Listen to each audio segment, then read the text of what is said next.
A time of chaos, a land without a king. Israel spirals into rebellion, yet God raises leaders to deliver them. This is the book of Judges, where darkness meets redemption. The year is approximately 1375 BC. The death of Joshua marked the end of an era of conquest and unity for the people of Israel. Without a central leader, the tribes were left to govern themselves in the land of Canaan, a land flowing with milk and honey, but also rife with the influences of idolatry and pagan culture. The book of Judges recounts the next 325 years of Israel's history, a period of moral and spiritual chaos punctuated by God's redeeming interventions. Judges 2 verse 10 records a tragic reality. After that whole generation had been gathered to their ancestors, another generation grew up who neither knew the Lord nor what he had done for Israel. Devoid of godly leadership, Israel quickly turned to the practices of the surrounding nations, embracing idolatry and forsaking the covenant they had sworn to uphold. This period would become one of repeated cycles: rebellion against God, oppression by enemies, cries for deliverance, and God's gracious intervention. In their darkest moments, God raised up judges, leaders called to deliver his people from oppression and to restore them to faithfulness. These judges were not kings, but individuals chosen by God for specific purposes. They were warriors like Gideon, prophets like Deborah, and even flawed heroes like Samson. Their stories reveal a God who remains faithful even when his people are not. The book of Judges is a sobering account of what happens when humanity turns away from God's ways. Yet, amid the chaos, it is also a story of redemption, where God's faithfulness shines through humanity's failures. The age of the Judges serves as a powerful reminder of the need for godly leadership, obedience, and dependence on the Lord. This is their story. In 1375 BC, the great leader Joshua passed away, leaving behind a generation that had seen God's mighty hand at work. But the faith of the people was not passed down. Judges 2 verse 10 records a chilling reality. Another generation grew up who neither knew the Lord nor what he had done for Israel. Without strong leadership, the Israelites began to compromise, embracing the false gods of the Canaanites. The land they had fought so hard to inherit was now turning against them. This era was defined by a tragic cycle: rebellion against God, divine punishment through oppression, cries for deliverance, and God's merciful intervention through a judge. It was a cycle of chaos and redemption, repeated throughout the book of Judges. The Israelites' failure to drive out the Canaanites, as commanded in Deuteronomy 7, led to their oppression under foreign rule. The tribes, meant to be God's holy people, were enslaved to idolatry and subjected to the rule of those they once conquered. Yet, even in their rebellion, God remained faithful.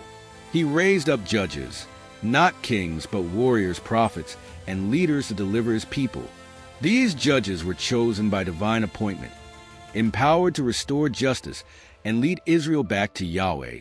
But the question remained: would Israel learn from their mistakes, or would they fall back into rebellion? The age of the judges had begun. With no central ruler, Israel would lurch between chaos and redemption. Would they remain faithful to the God who rescued them from Egypt, or would they continue to fall into idolatry and despair? The answer lies in the lives of the judges. Ordinary men and women, called to extraordinary tasks, used by God to bring both judgment and salvation. This is the story of the book of Judges, a time of war, betrayal, redemption, and the unyielding mercy of Yahweh.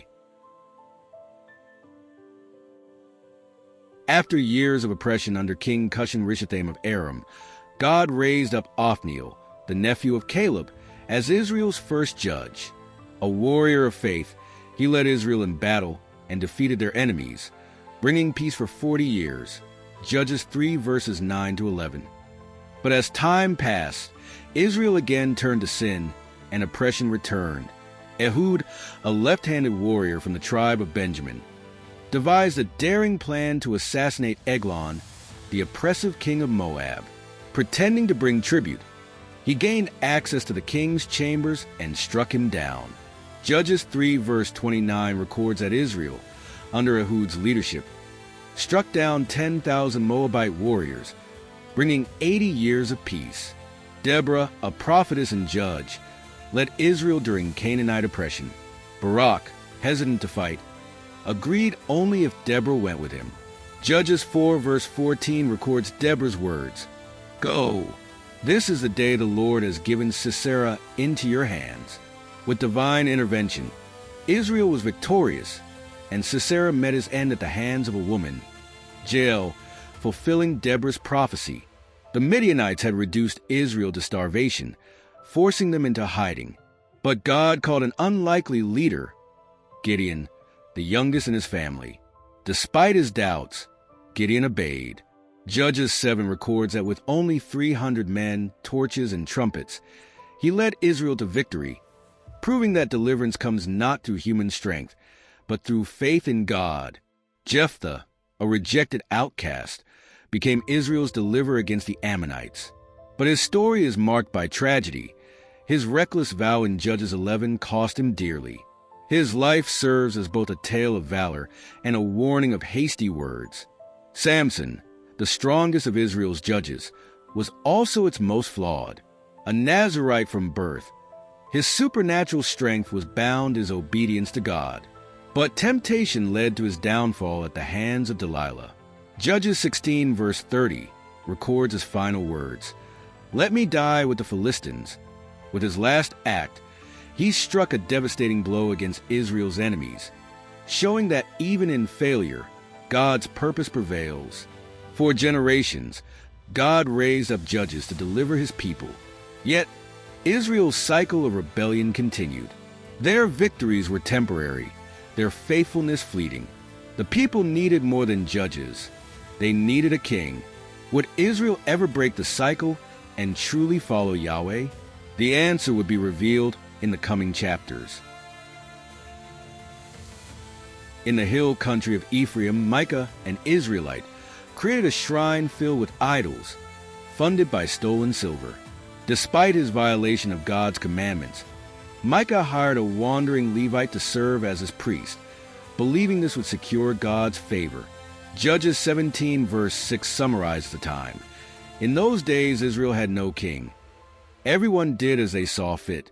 Seeking an inheritance, the tribe of Dan migrated north, conquering the unsuspecting city of Laish. Along the way, they seized Micah's idols and persuaded his priest to join them. Judges 18 verse 30 records their downfall. The Danites set up for themselves the idols. This act symbolized Israel's moral decay, as a tribe of God's chosen people turned to idol worship. Judges 19 recounts one of the darkest events in Israel's history. A traveling Levite and his concubine sought shelter in Gibeah, a Benjamite city. What followed was an atrocity. The townsmen abused the Levite's concubine, leaving her to die on the doorstep. The Levite, in grief and outrage, sent a message to the 12 tribes of Israel, calling them to action. The tribes of Israel united to confront the tribe of Benjamin, demanding justice for the outrage at Gibeah. But Benjamin refused to surrender the guilty, leading to a civil war that nearly annihilated their tribe. Judges 20 verse 46 records the cost. On that day, 25,000 Benjamite swordsmen fell. The civil war left the tribe of Benjamin on the brink of extinction. In an act of mercy, the tribe sought to preserve their brothers, ensuring the survival of Benjamin. Yet, the events at Gibeah revealed the depths of Israel's moral and spiritual decay, a society spiraling into chaos without godly leadership. The final chapters of Judges reveal a nation in chaos, plagued by violence, idolatry, and moral confusion. Without a king to lead them, Israel repeatedly turned from God, illustrating the need for divine intervention and godly leadership. The refrain, "In those days Israel had no king," points to the ultimate hope for a king who would bring justice, peace, and redemption.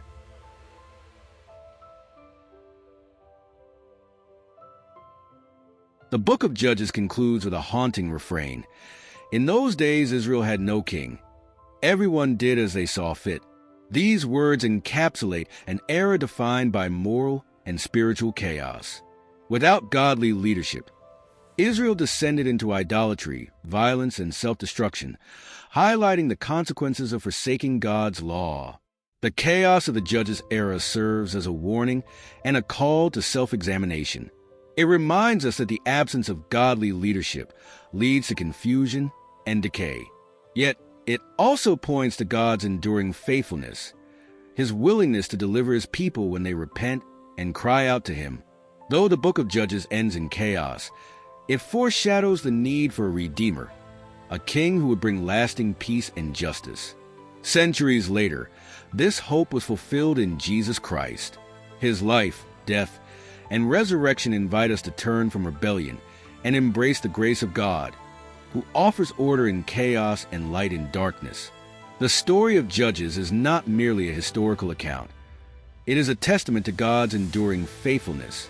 Through every failure and triumph, He remains steadfast, calling His people back to Him. Today, the same God invites us to trust in His promises and live under His guidance, knowing that He alone can bring redemption and peace. Thank you for joining the time traveler on this journey through history. If you found this story moving, insightful, or worth remembering, please take a moment to support the channel by clicking the like button. It helps more people discover these important stories. And if you'd like to see more documentaries like this, don't forget to hit the subscribe button and turn on notifications. Together, we can keep these stories alive for future generations. Your support means the world. Thank you for watching, and I'll see you in the next video.